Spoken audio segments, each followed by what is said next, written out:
Capítulo 25 de lo que el viento se llevó.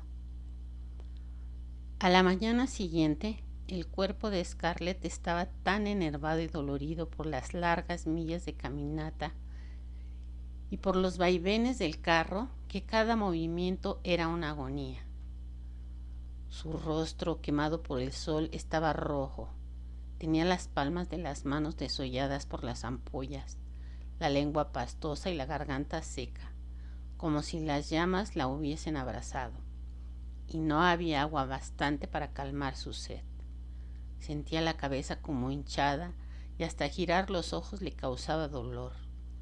Náuseas de estómago que le recordaban los primeros días de su embarazo hicieron insoportable para ella hasta el olor de los humeantes ñames del desayuno. Gerald hubiera podido decirle que sufría las consecuencias normales de su primera experiencia con las bebidas fuertes, pero Gerald no se daba cuenta de nada. Estaba sentado a la cabecera de la mesa y no era más que un viejo canoso de ojos apagados y ausentes que se clavaban en la puerta, con la cabeza algo inclinada como para tratar de escuchar el crujido de las enaguas de Elena, para aspirar su perfume de limón y verbena. Al sentarle Scarlett a la mesa, Gerald murmuró: «Esperemos a la señora O'Hara, ya se retarda». Scarlett levantó su dolorida cabeza mirándolo con asombro e incredulidad y encontró la suplicante mirada de mamita de pie tras de la silla de Gerald. Se levantó vacilante, con la mano en la garganta, y contempló a su padre a la luz de la mañana. Él la miró vagamente y ella observó que las manos de su padre temblaban y que su cabeza estaba también algo trémula. Hasta aquel momento no comprendió hasta qué punto había contado con Gerald para que la ayudara, para que le dijera lo que debía hacer. Y ahora, pero si la noche anterior parecía estar casi normal, no mostraba, es cierto, la vitalidad y la exuberancia habituales, pero por lo menos le había hecho un relato coherente. Y ahora ni siquiera se acordaba de que Elena había muerto. La impresión simultánea de la llegada de los yanquis y de la muerte de su mujer le había trastornado. Scarlett fue a decir algo, pero mamita sacudió la cabeza violentamente y levantó su delantal. Se enjugó los enrojecidos ojos. «¿O se habrá vuelto loco papá?», pensó Scarlett, y su trepidante cabeza parecía que iba a estallar bajo aquella nueva presión. No, está un poco aturdido y nada más. Es como si estuviese mareado. Ya se le pasará. Tiene que pasársele. Pero, ¿qué voy a hacer si no se le pasa? No quiero pensarlo ahora. No quiero pensar en él, ni en mamá, ni en ninguna de estas cosas terribles ahora. No puedo pensar en nada hasta que me sienta capaz de soportarlo. Hay tantas otras cosas en que pensar, cosas que yo puedo remediar, que no es cosa de ponerme a pensar en las irremediables». Salió del comedor sin haber probado bocado y se fue al pórtico de atrás, donde encontró a Por descalzo y vestido con los harapos, restos de su mejor librea, sentado en los escalones y mondando cacahuates. La cabeza de Scarlett sentía aún incesantes martilleos y pulsaciones, y la deslumbradora luz del sol le acuchillaba los ojos. Solo para mantenerse en pie necesitaba hacer un gran esfuerzo de voluntad, y hablaba con el mayor laconismo, suprimiendo las fórmulas habituales de cortesía que su madre le enseñara a usar desde cuando era niña. Comenzó a preguntar tan bruscamente y a dar órdenes en un tono tan decidido que las cejas de Pork se alzaron con sorpresa. La señorita Elena jamás había hablado a nadie tan secamente, ni siquiera cuando cogía a un negro robando pollos o sandías. Le interrogó nuevamente sobre los campos, los huertos, el ganado, y sus ojos verdes adquirían un brillo acerado que Pork nunca había visto en ellos. «Sí, señorita, ese caballo murió, allí donde yo lo había atado con el hocico metido en el cubo, que tiró, por cierto. No, la vaca no murió. ¿No sabía usted? Tuvo una ternera anoche, por eso mugía tanto. Vaya, una comadrona que haría Prissy, observó Scarlett irónicamente. Dijo que la vaca mugía porque necesitaba que la ordeñaran. Prissy no piensa ser partera de vaca, señorita Scarlett, contestó Pork diplomáticamente, y no vale la pena de discutir los bienes que Dios nos manda, porque esa ternera supondrá una vaca más grande y habrá leche y manteca en abundancia para los niños. ¿Qué es lo que necesitan, según dijo el doctor Yankee? Bueno, sigue. ¿Quedan más animales? No, señorita. Nada más que una cerda vieja y sus lechones. Los llevé a los pantanos el día que llegaron los yanquis, pero Dios sabe cómo podremos darles caza ahora. Quiero decir, a la marrana. Ya los encontraremos, no te apures. Tú y Prissy pueden empezar a buscarlos. Pork pareció sorprendido e indignado. Señorita, eso es cosa de los del campo. Yo he sido siempre un negro de casa. Un diablillo con un par de tenacillas candentes parecía divertirse en pellizcar los ojos a Scarlett. ¿O buscan ustedes dos la cerda? ¿O se largan de aquí, lo mismo que se fueron los negros del campo? Las lágrimas temblaron en los apenados ojos de Pork. Oh, si la señorita Elena estuviera allí, ella comprendía aquellos distingos y se hacía cargo de la enorme diferencia que había entre las obligaciones de un peón de campo y las de un negro doméstico. ¿Marcharme, señorita Scarlett? ¿Y a dónde iba yo a ir, señorita Scarlett?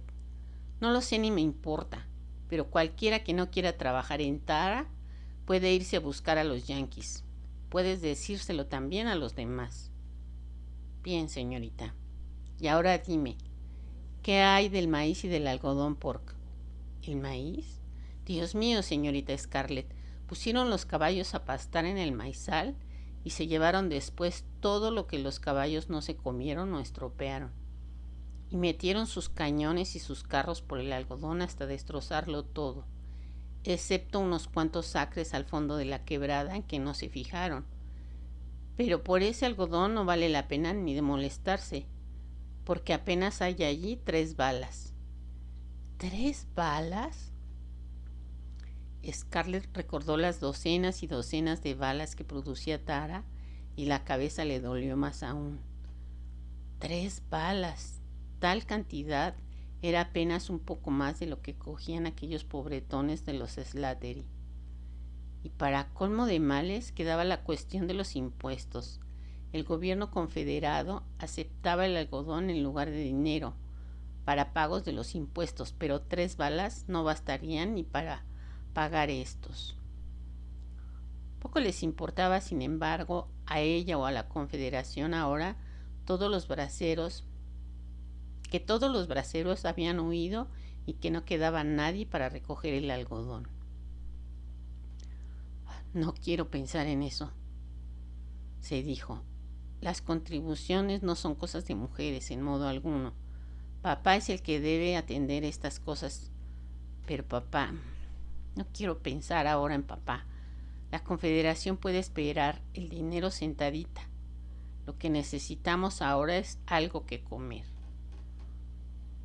Pork, ¿han estado alguno de ustedes en 12 Robles o en la finca de los McIntosh para ver si queda allí algo en los huertos? No, señorita, no hemos salido de Tara. Podrían cogernos los yanquis. Enviaré a Dilsey a la finca de los McIntosh. ¿Acaso encuentre allí algo? Y yo iré a 12 Robles. ¿Con quién, niña? Yo sola. Mamita tiene que quedarse con las pequeñas y mi padre no puede. Pork lanzó una exclamación que la puso furiosa. Podría haber yanquis o negros bandidos en 12 Robles. No debería ir allí sola. Bueno, basta ya, Pork. Dile a Dilsey que se ponga en camino inmediatamente Y tú, Prissy, ve a traerme la cerda y las crías, dijo secamente, dando media vuelta. La vieja cofia de percal de mamita descolorida pero limpia colgaba de una percha en el pórtico de atrás, y Scarlett se la puso recordando como si fuera algo de otro mundo el sombrero con rizada pluma verde que Red le había traído de París. Cogió una gran canasta hecha con ramas de roble y bajó las escaleras posteriores, no sin que cada paso repercutiera en su cabeza. El dorsal fuera a escapársele por el cráneo. El camino hasta el río se extendía rojizo y abrasador entre los devastados campos de algodón.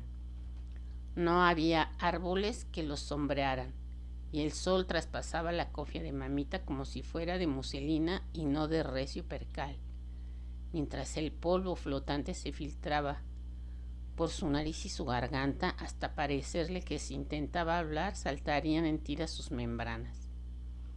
En el sendero, profundos hoyos y surcos mostraban el rastro del paso de los caballos y de los cañones pesados, y a los lados las rojizas cunetas mostraban grandes surcos abiertos por las ruedas de los vehículos. Las plantas de algodón aparecían pisoteadas y deshechas en los sitios por donde la caballería y la infantería, empujadas fuera del estrecho sendero por la artillería, habían marchado a través de los verdes arbustos, hundiéndonos en la tierra. Aquí y allá, en campos y veredas, se veían hebillas y trozos de corrajes, cantimploras aplastadas por los cascos, ruedas, botones, gorras azules, calcetines agujereados, trozos de harapos ensangrentados, todos los desechos que deja un gran ejército en marcha. Pasó junto al pequeño grupo de cedros y la baja cerca de ladrillos que señalaban el minúsculo cementerio de la familia, tratando de no pensar en la nueva tumba contigua a los 3 montículos de sus hermanitos.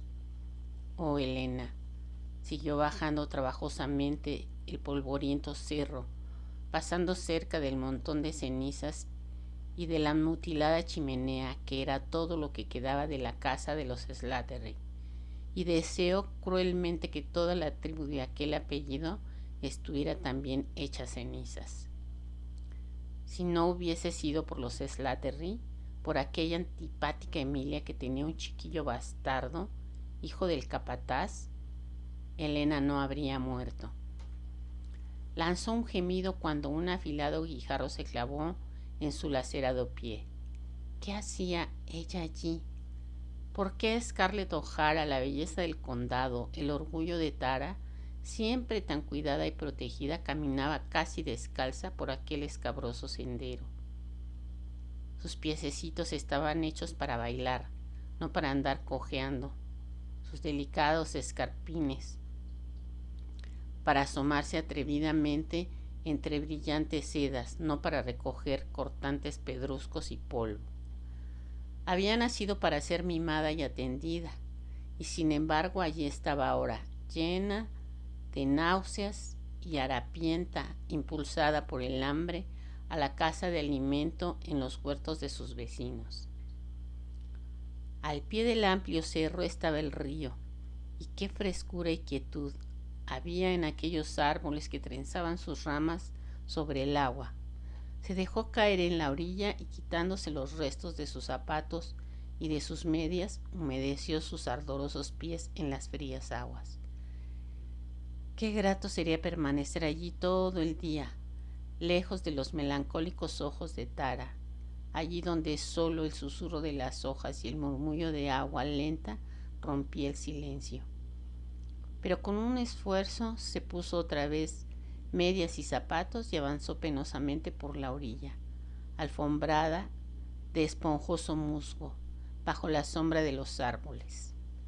Los yanquis habían quemado el puente, pero ella conocía otro puentecillo de troncos tendido entre una angostura del río, un centenar de yardas más abajo. Lo atravesó con cautela y ascendió trabajosamente la abrasadora cuesta de media milla que había de recorrer hasta llegar a 12 robles.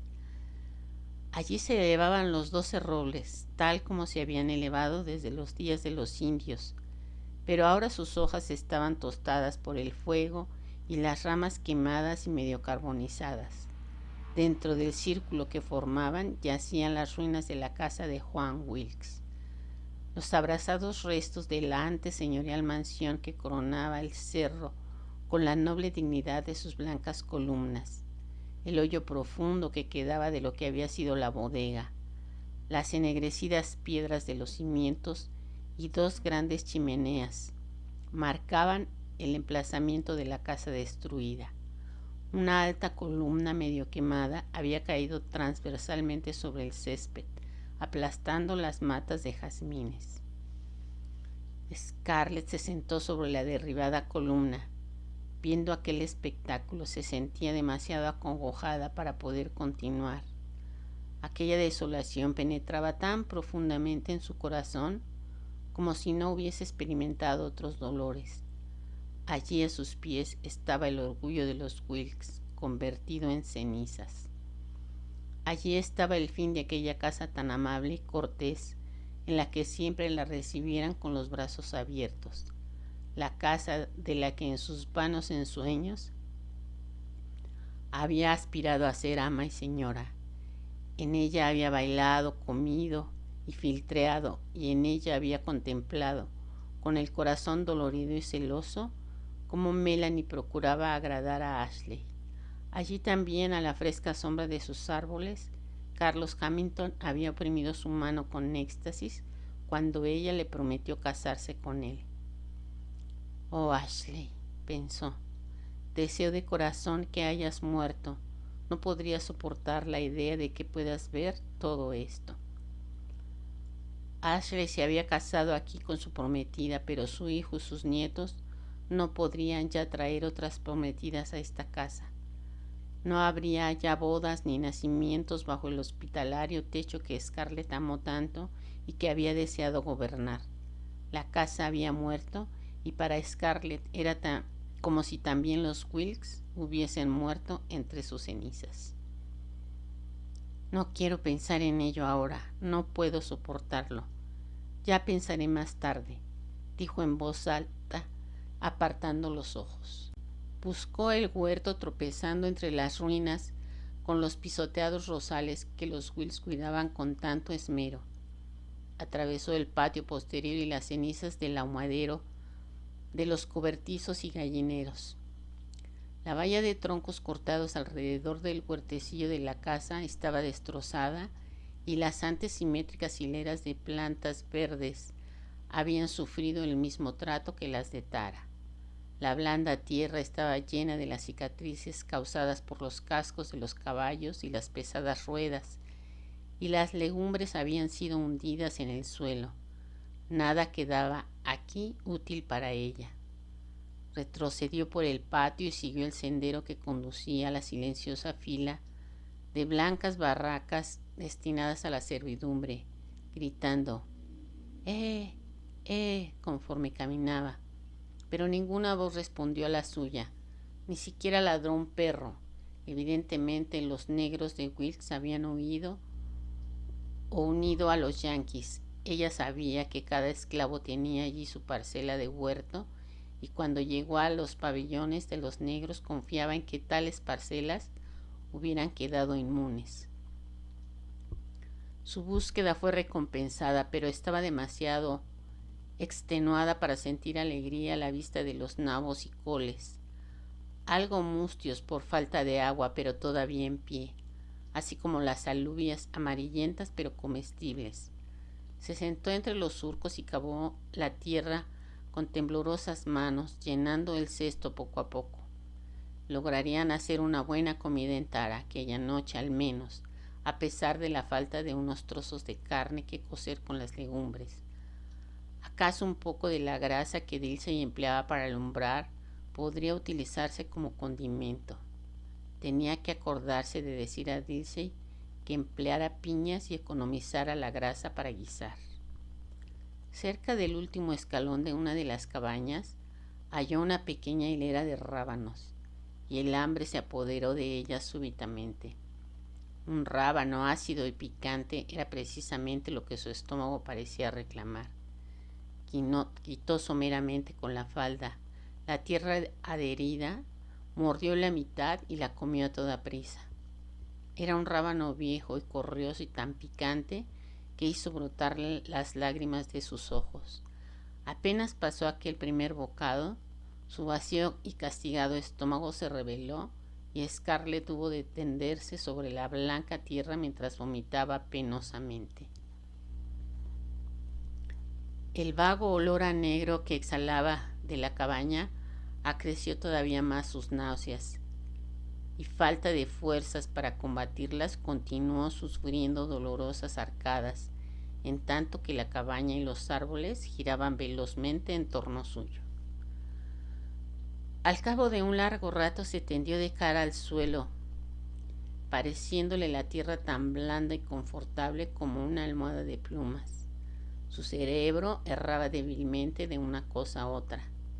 Ella, Scarlett O'Hara, yacía junto a una cabaña de negros, entre ruinas, demasiado enferma y agotada para poder moverse, y no había en el mundo nadie que lo supiera o a quien le importara lo más mínimo. A nadie le importaba, aunque lo supiera, porque todos tenían demasiadas preocupaciones propias para ocuparse de las ajenas. Y todo esto le ocurría a ella, a Scarlett O'Hara, que jamás había tenido que levantar la mano ni para recoger una media tirada en el suelo o para atar los cordones de sus zapatos. A Scarlett, cuyas más leves jaqueca y nerviosismos habían suscitado ansiedades y mimos durante toda su vida.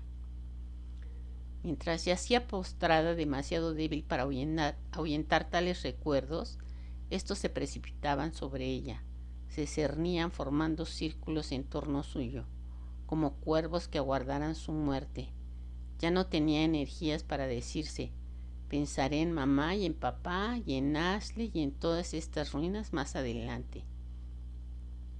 Sí, más adelante, cuando pueda soportarlo, sino que pensaba en ello ahora, lo quisiera o no.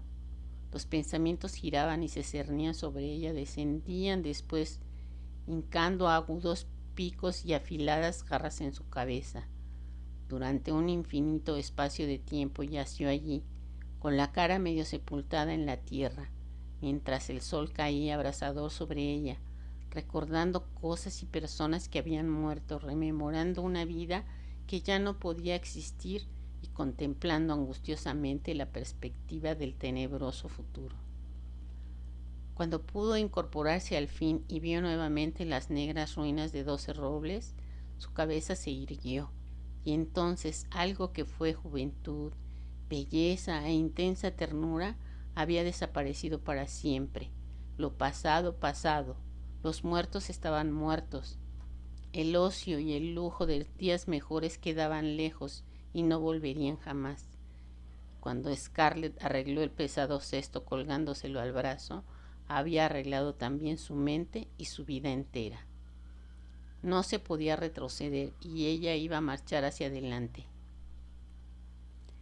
En todo el sur, durante medio siglo, se verían mujeres de mirada rencorosa que se acordarían del pasado, de los hombres muertos, de los tiempos idos, que evocarían recuerdos dolorosos e inútiles, soportando con orgullo su dura pobreza, merced a que conservaban tales recuerdos. Pero Scarlett no iba a mirar nunca hacia el pasado. Contempló las ennegrecidas piedras y le pareció ver por última vez la casa de 12 robles surgir ante sus ojos, lo mismo que fue anteriormente, rica y poderosa, símbolo de una raza y de todo un modo de vivir, y enseguida emprendió el camino carretera abajo hacia Tara, con el pesado cesto que se le incrustaba en la carne. El hambre volvía a roerle el estómago. Exclamó en voz alta: Dios sea testigo de que los yanquis no van a poder conmigo. Voy a sobrevivir a todo esto, y cuando termine todo no volveré a pasar hambre otra vez, ni yo ni ninguno de los míos, aunque tenga que robar o matar. Dios sea testigo de que nunca más voy a pasar hambre. Los días siguientes Tara podía haber sido la desierta isla de Robinson Crusoe. Tan silenciosa y tan aislada estaba del resto del mundo. El mundo quedaba a unos kilómetros más allá, pero era como si hubiera miles de ellos, de océano entre Tara y Jonesboro y Fayetteville y Lovejoy, e incluso entre Tara y las plantaciones inmediatas. Muerto el viejo caballo, ya no existía medio de transporte, y Scarlett carecía de tiempo y de fuerzas para recorrer fatigosamente kilómetros de tierra rojiza. A veces en aquellos días de agotadora labor, de desesperada lucha por los comestibles y de incesantes cuidados a las 3 enfermas, Scarlett descubría que sus oídos trataban de recoger sonidos familiares. Las agudas risotadas de los negritos jóvenes en sus pabellones, el chirrido de los carros que regresaban del campo, el relincho del caballo de Gerald suelto por los pastos, el rechinar de las ruedas de los carruajes por el sendero que conducía a la casa y las alegres voces de los vecinos que venían a pasar la tarde en inofensivo chismorreo. La carretera permanecía quieta y desierta, y jamás una sola nubecilla de polvo indicaba la llegada de visitantes. Tara era una isla en un mar de ondulantes y verdes cerros y de rojizos campos.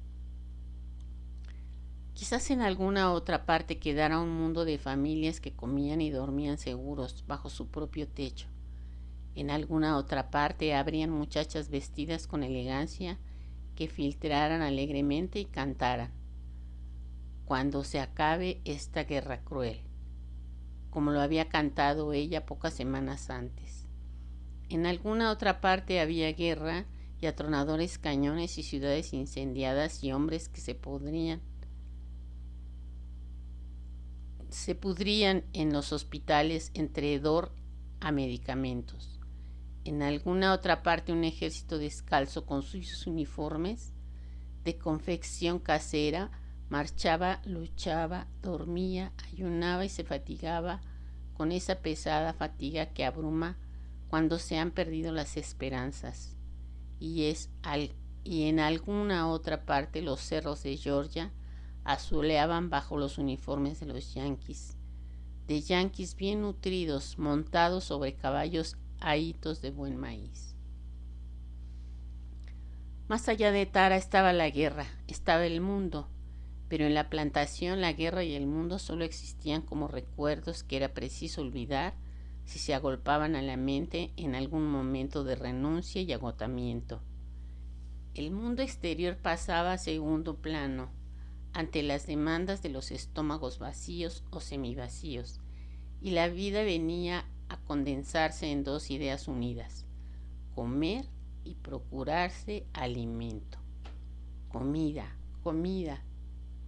¿Por qué el estómago tenía la memoria más sensible que el cerebro? Scarlett podía apartar de su ánimo las penas, pero no podía olvidar el hambre, y todas las mañanas, estando aún medio dormida, antes de que la memoria trajera otra vez a su mente las ideas de guerra y de hambre, se acurrucaba en la cama, esperando percibir los apetitosos aromas del pan que se doraba en el horno y del tocino que se freía en la sartén. Cada mañana su olfato imaginaba oler aquellas cosas que la impulsaban a despertar de sus nocturnas pesadillas. Tenían en Tara manzanas, ñames, cacahuates y leche, pero aún esos humildes alimentos no abundaban. Al verlos 3 veces al día, su memoria no podía por menos de retroceder a los tiempos y a las comidas de antaño, a la mesa iluminada por innumerables bujías, a los sabrosos manjares que perfumaban el aire. Con cuánta indiferencia consideraban entonces la cuestión alimenticia. ¡Qué pródigo derroche! Barritas de pan, bollos de maíz, bizcochos, barquillos, mantequeras colmadas, todo en una comida. A un extremo de la mesa el jamón, al otro el pollo, patos silvestres que nadaban en cacerolas de reluciente grasa, habichuelas que se amontonaban en amplias fuentes de florida loza, calabaza frita, zanahorias en salsas tan espesas que podían cortarse, y para que todos estuvieran contentos, 3 clases de postre: tarta de chocolate, de merengue de vainilla y bizcocho cubierto de chantilly. El recuerdo de tan sabrosos platos tenía el poder de hacerle derramar más lágrimas que la muerte y la guerra. Tenía la fuerza de hacer que su ansioso estómago pasara de una vaciedad de mareo a las náuseas.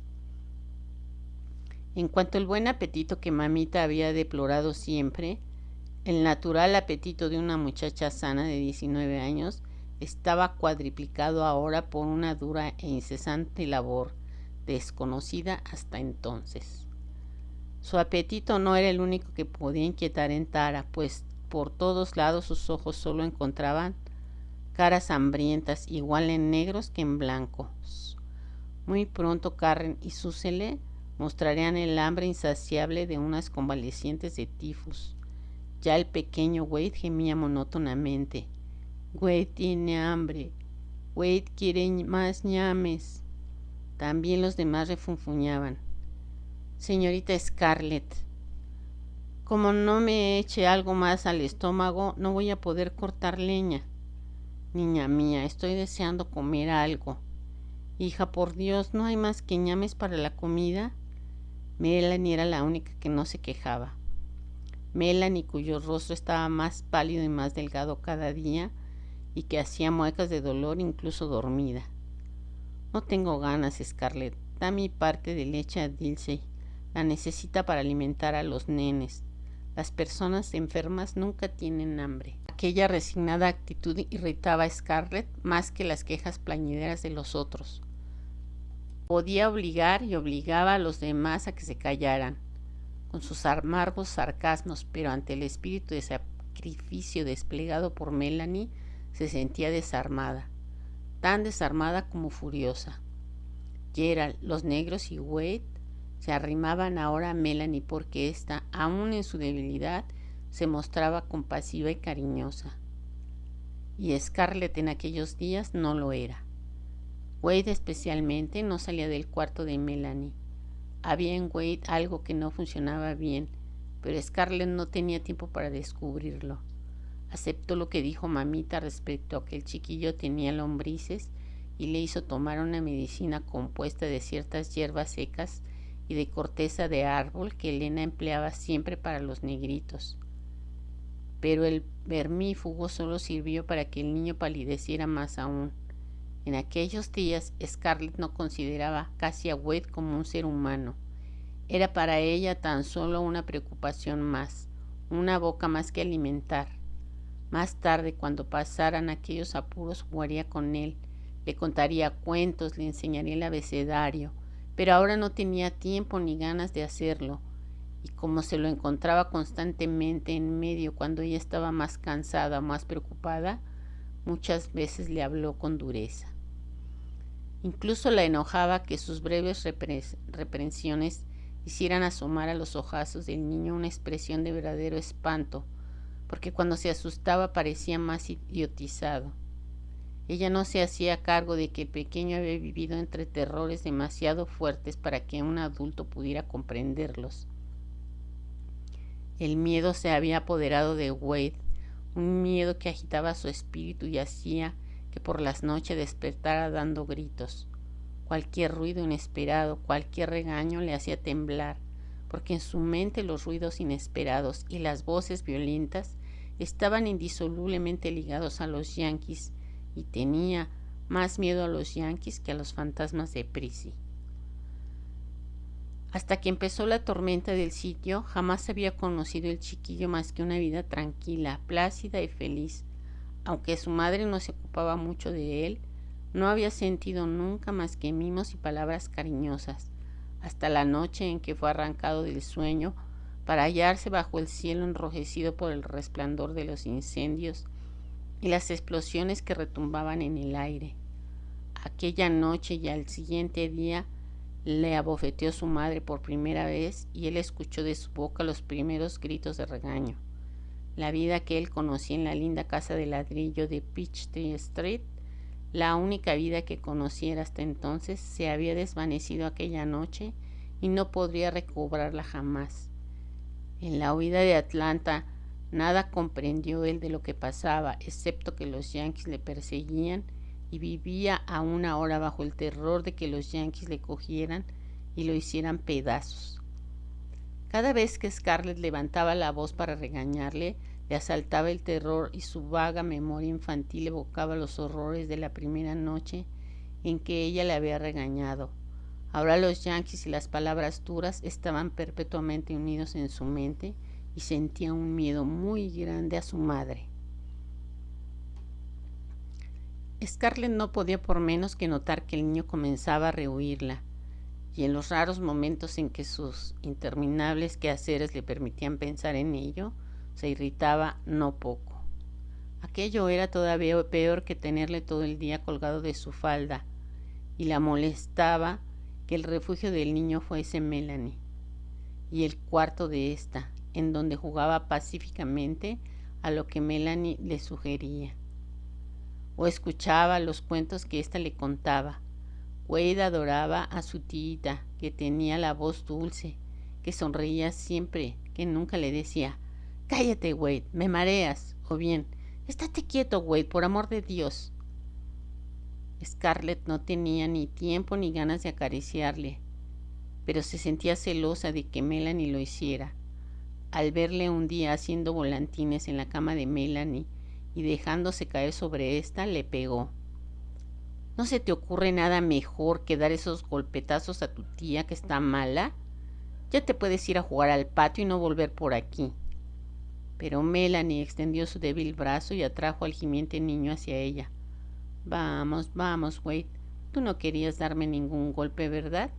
No me molesta, Scarlett. Déjalo que se quede aquí. Déjame que me ocupe de él un poco.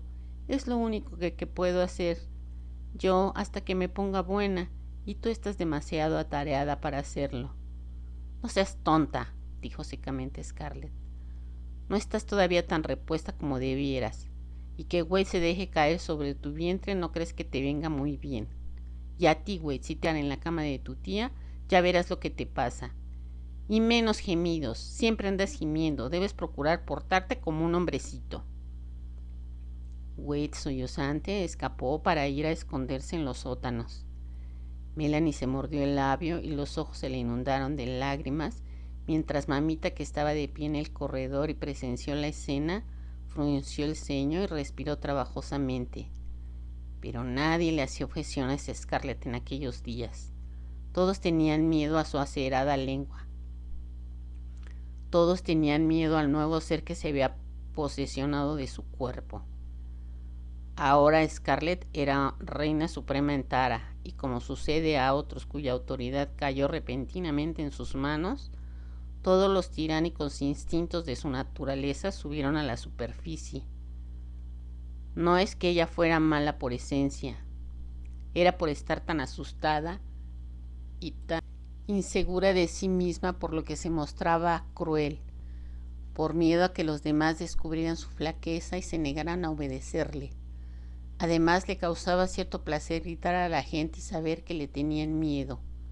En ello encontraba cierto alivio para su tensión nerviosa. No se le ocultaba el hecho de que su personalidad se transfiguraba.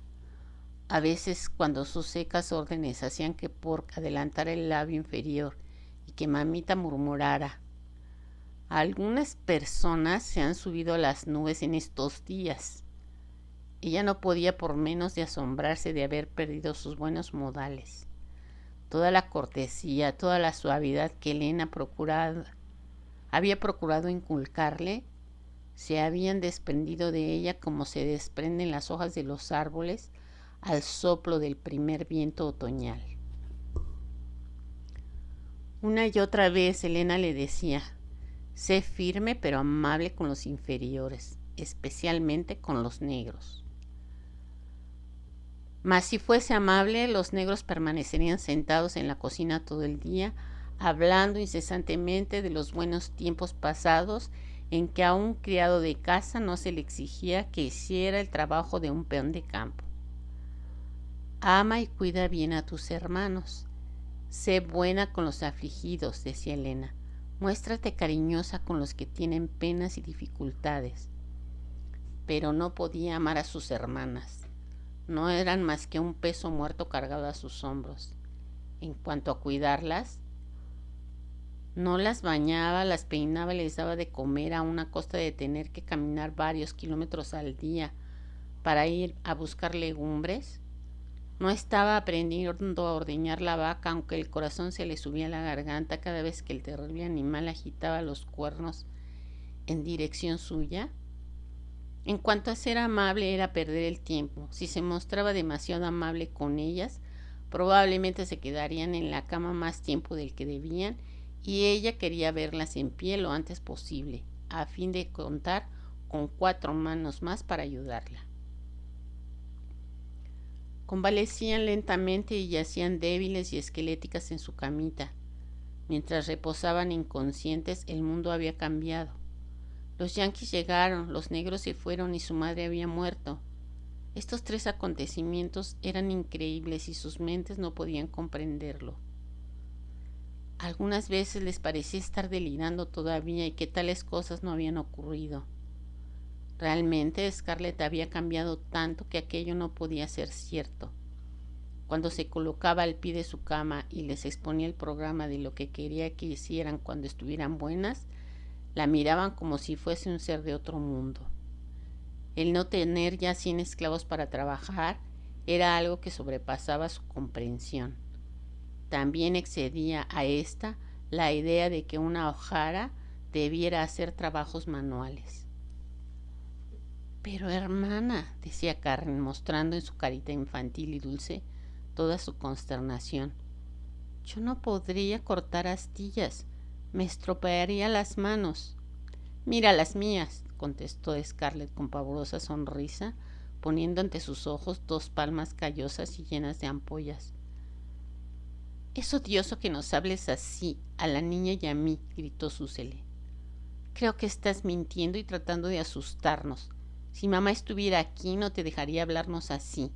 Mira que partir astillas nosotras. Susele miraba con leve expresión de odio a su hermana mayor, segura de que Scarlett decía tales cosas únicamente por espíritu de maldad. Susele había estado a punto de morir. Había perdido a su madre y se sentía sola y atemorizada y quería que la mimasen y le hiciesen mucho caso.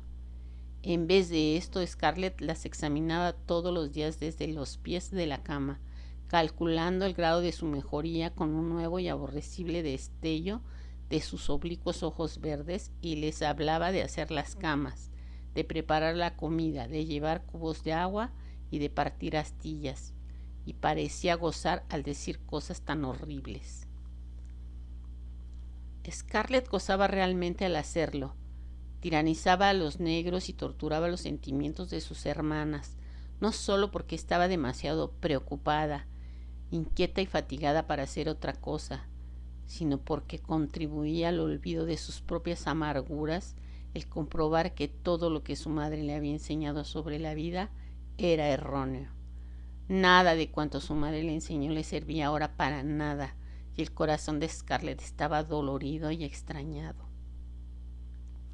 No se le ocurría que Elena jamás pudo prever aquel colapso de la civilización en la que había educado a sus hijas, ni pudo tampoco profetizar la desesperación y la desaparición de la vida social para ocupar puestos en la cual habíales preparado tan cuidadosamente.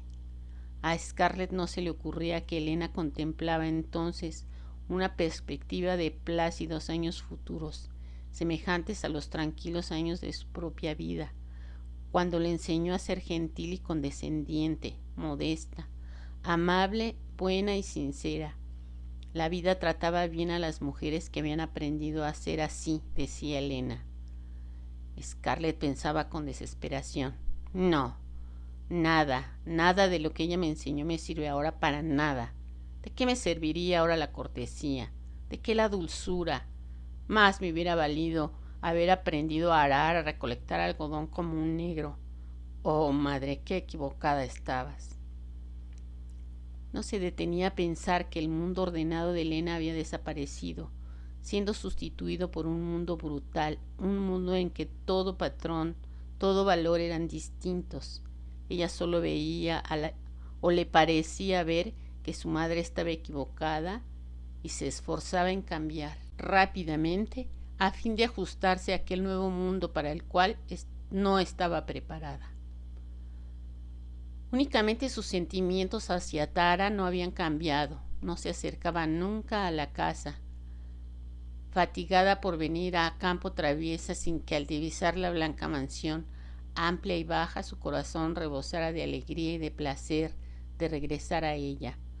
Jamás contemplaba desde la ventana los verdeantes pastos, los rojizos campos y las altas y enmarañadas copas de los entrelazados árboles del bosquecillo, sin sentirse inundada del sentimiento de su belleza, su amor por aquella tierra de suaves y ondulantes cerros, de tierra roja y brillante, aquella magnífica tierra de color de la sangre, del granate, del polvo de ladrillo, del vermellón, en donde crecían tan maravillosamente verdes arbustos salpicados de blancos brotes, era una parte de Scarlett que resistía inalterable a todos los cambios.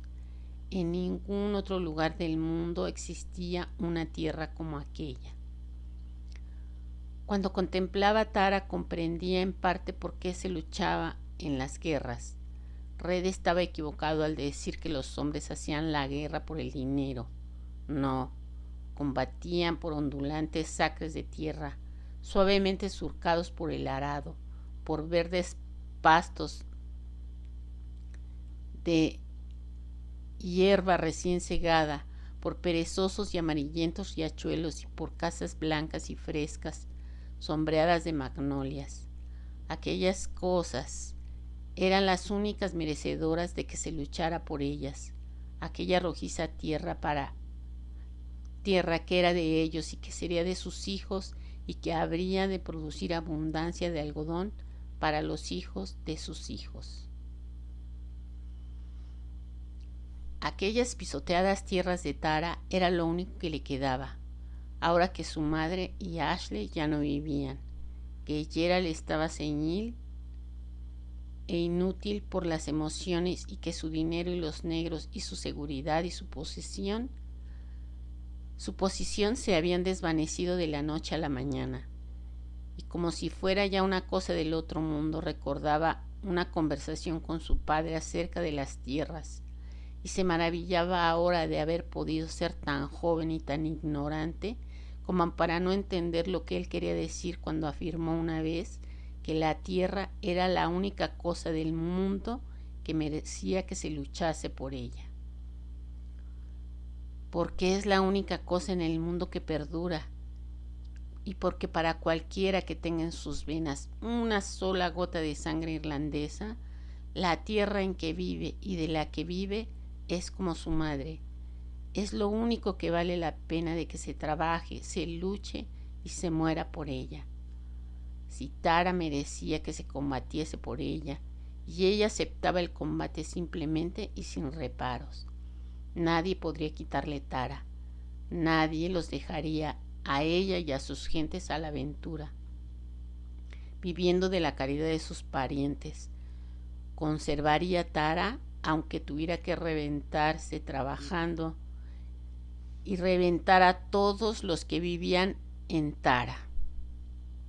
Fin del capítulo 25.